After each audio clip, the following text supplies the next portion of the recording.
Hey everybody, welcome to Startup Chuck. Today, I'm kind of in between a lot of projects. I've been working lately on my update to my safe cracking robot. So I thought it was a good time to talk about selling a business. I don't know if you remember, but long ago I used to have a bunch of stuff on startups. While I recently just sold a business. So I thought I would go through it with everybody so that you kind of get an idea of what it was like to sell a business, if you had any interest in selling one. Um, First disclaimer, my advice here is just my thoughts. They are not financial advice. If you're looking at selling a company, seek out a lawyer or a mentor or anything like that. None of this is legally binding advice, just my thoughts and opinions. So, with that in mind, let me discuss with you guys about me selling my latest LLC that I had and the experience that I had going through that. So, I guess first you want to start off with what type of business did you have? Did you have a sole proprietorship, a C corp, an S corp, an LLC, etc.? For me, I had an LLC, privately owned, and I had a variety of partners that were in it with me, and I owned 51% based on the agreements that I had with the partners. We decided that we were going to sell the company. I did this in order to hopefully give the company some more growth. I'm a creator. I'm not the best at running a company, and so I felt it was good to give the investors an exit while I could still give them some profit, as opposed to let the company continue on with me running it, which, again, I am a creator. I am not necessarily a great salesperson. So know what your strengths are. And so I wanted to find somebody to take over the reins of this company so I could see it continue to grow because I think it had great market potential. So with that in mind, I started reaching out to business brokers. Now, there's a couple ways you could do this. You could look at finding a business broker, which is basically somebody who finds somebody who wants to purchase your company and they manage it. It's like a realtor, basically. Instead of taking the 3%, they take 10, 12, 5, some amount. It depends on how big your company is, right? But they need usually a small amount, a minimum fee to make sure that it's worth it to them to actually continue to go and sell it, however that may be. And then after that, they'll want commission on top of that probably.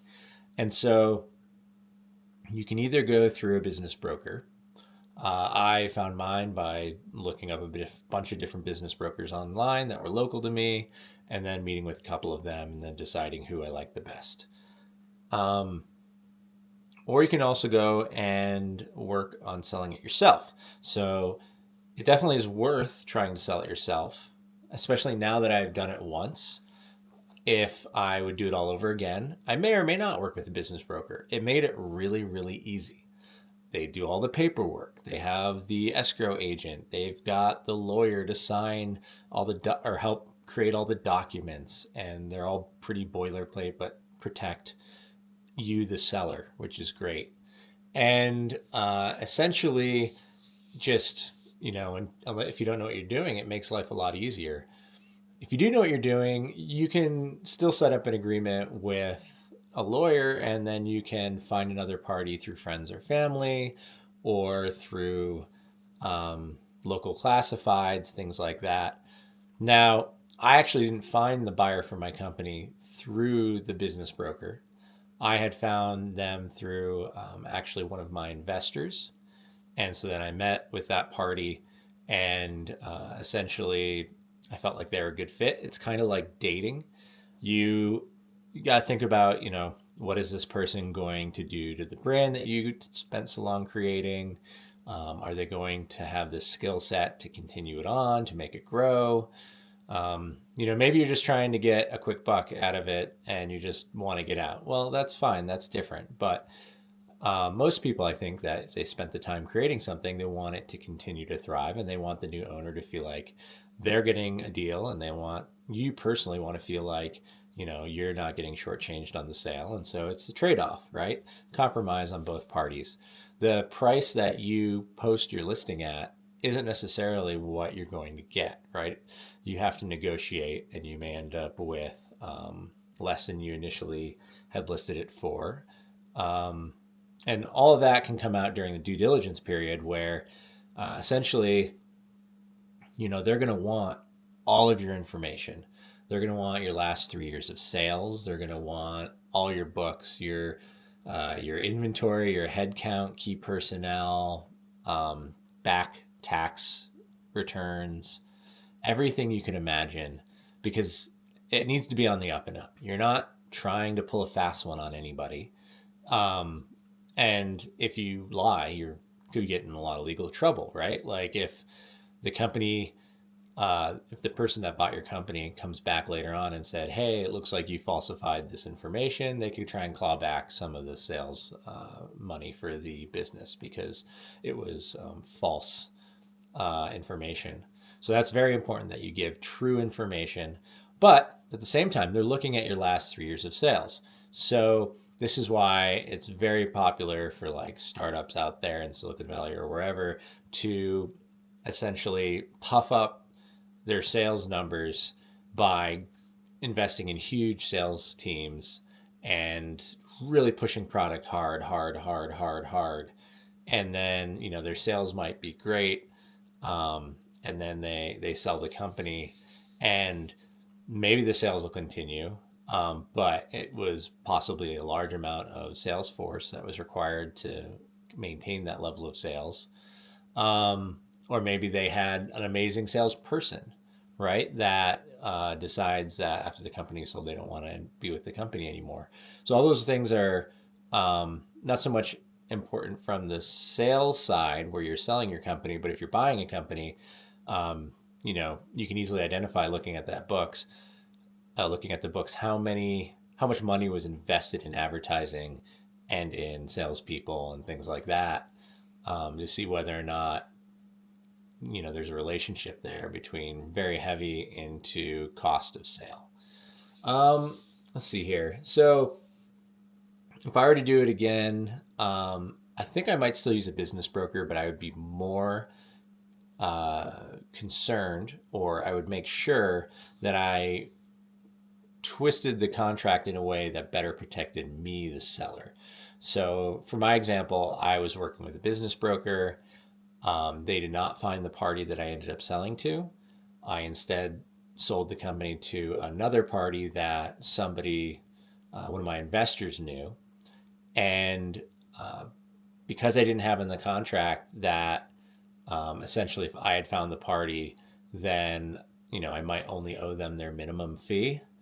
Or I could have the ability to cancel the contract with the business broker. Essentially, I ended up owing the business broker the entire fee for the entire service that they provided and sale, even though they didn't help find the purchaser, the buyer. And so I would have reworded the contract going fresh into it to where I could get out of the contract easier or buy out of the contract easier, as opposed to being stuck underneath the business broker and having to pay their fee. Could I have tried to get out of it, you know, had I gotten a lawyer and whatnot? Yeah, sure. But I never know if I'm going to sell a company again or buy a company. And I don't want to ruin a relationship with people that, it's my fault that I didn't think about it ahead of time. Because again, I just didn't have the background and history and experience that hopefully some of you will have now listening to this. So, with that, what else? Before you give them any of your books or anything like that, you are going to sign an NDA with anybody who is interested in your company. You don't want to hand over your books to somebody who might just want that information because they're a competitor or a friend of a competitor. That would not be good, right? Another thing to think about is whether or not, when you're discussing it with the new purchaser, are you selling the business as a whole or just the assets? And so if you are selling the assets, that's something that a buyer would want to do because that can protect their liability in some ways. They're not buying your LLC itself, they're buying the assets only of the company. They're starting up their own LLC. They are creating their own company name or waiting for you to change your company name and then re-register under your old company's name. Even though it still says such and such LLC and you shut down such and such LLC, uh, you can do business as the old name and you're still not legally that company. Um, Again, that's my understanding. I'm not a lawyer. Take that advice to a lawyer if you want to have, better information on that. Um, so a lot of companies, in order to get out from the liability of the previous company, they might just buy the assets only and then um, leave the old company alone, um, with the expressed uh, understanding and signed agreement that you will have a non-compete agreement. So, for example, I signed a non-compete agreement stating that I would not make, sell, produce, etc., any of the product that would compete with the product of the company I had just sold. And so, as such, I'm banned from doing that for a year. Um, some other things that you might want to be careful about is reading, the fine print on the contract. You want to make sure that in the entire contract, who are they spelling out has the liability? Are they spelling out that the company they're buying from has the liability in the contract if all of the information is incorrect, things of that nature?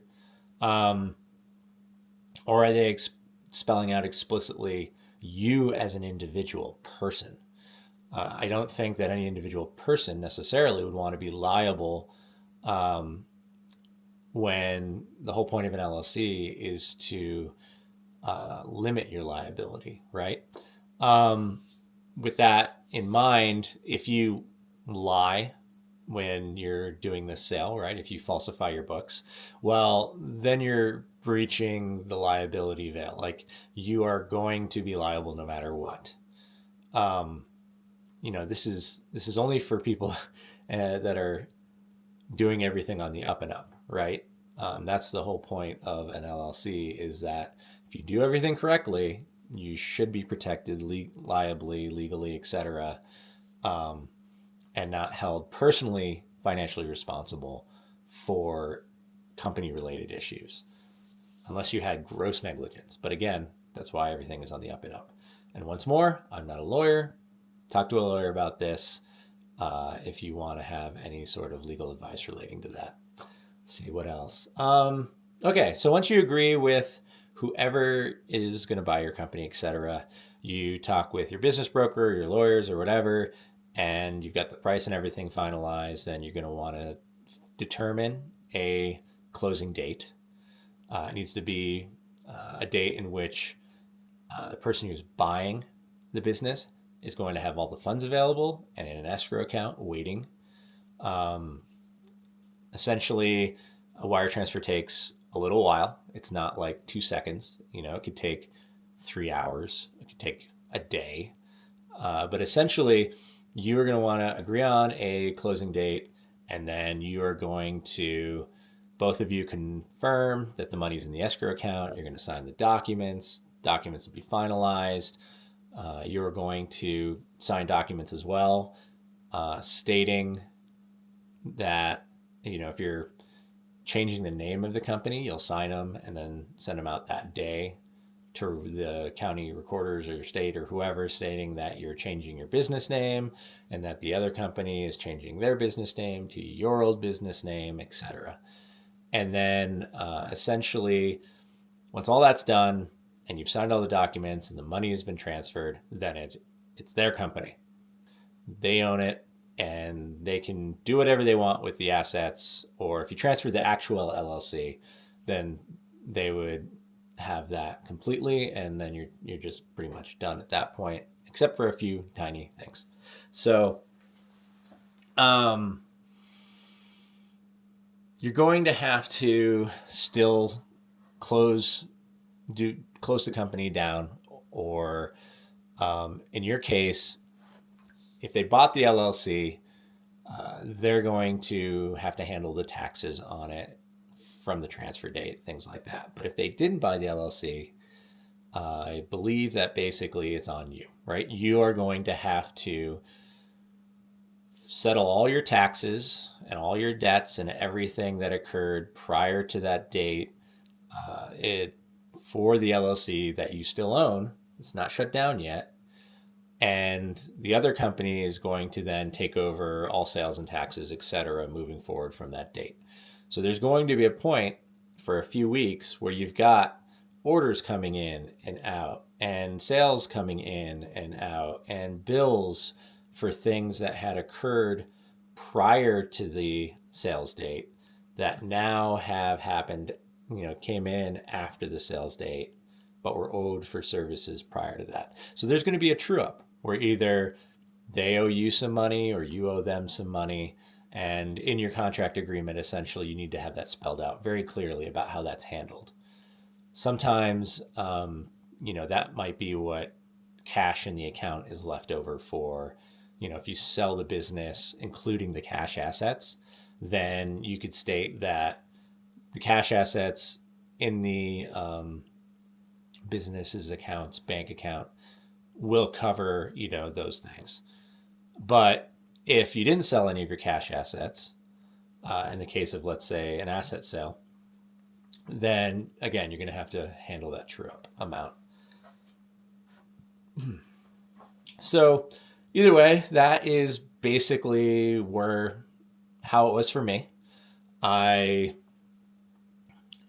sold the company, shut the LLC down, finalized my taxes, sent those in, sent all of my investors their tax information, their K1s, any consultants, their 1099s, and did any true up I needed to do with the previous owners, whether or not they owed me money or I owed them money.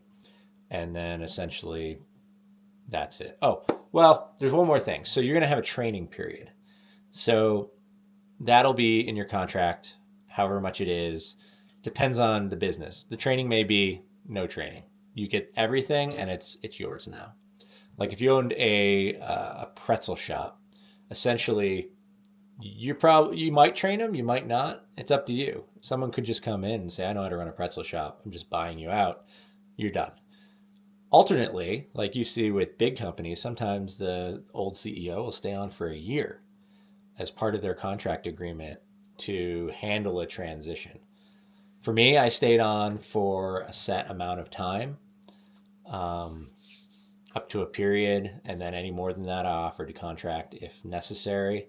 But they essentially took it over and they've been running it fine since then, better than I ever would have. So, again, made me feel good that hopefully I sold the company to the right person and they're going to continue it on and it's going to grow great.